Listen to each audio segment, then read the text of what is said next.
Hi, Dr. David here, author of the new book, Sex Under the Influence. If you haven't gotten it, you should get it soon.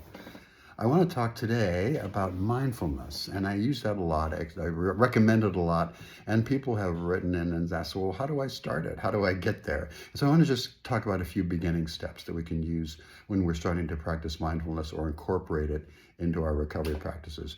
The first of all is start with the basics, right? That means not trying to commit to a huge list of things, but start with a few minutes each day when we can set aside and really focus on it. If we try to get into a full-blown mindfulness practice, we're just going to kind of not succeed. We set ourselves up for failure. So just set aside a few minutes each day when you start to practice some of these basic things. Once you have that time carved out, once you're quiet, once the phone is on silent, the door is shut, things are taken care of for a few minutes, then really start with the breath. The breath is really the focus of where our thoughts go and really provides the rhythm. I think of mindfulness and my breath work as when I start to think of it as like a metronome. If you think of music, or when you studied piano as a kid, maybe you had a metronome, boom, boom, boom. Just fall into the rhythm of your breath and focus on it. Be conscious of the feeling when you inhale. Be conscious of the feeling when you exhale. That focus on the breath is going to be really important for you.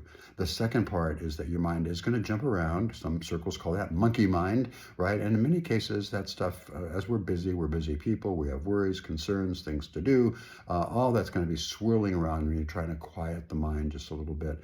Allow it to burn off, if you will. And usually, fairly quickly, if you allow it to burn off and just focus, always coming back to the breath, you can start to really start to focus. The important thing is to not be judgmental. That is a key aspect of mindfulness. We don't judge us. Why am I doing this? Why can't I focus? Why is this? Why is that? Why am I thinking of that now?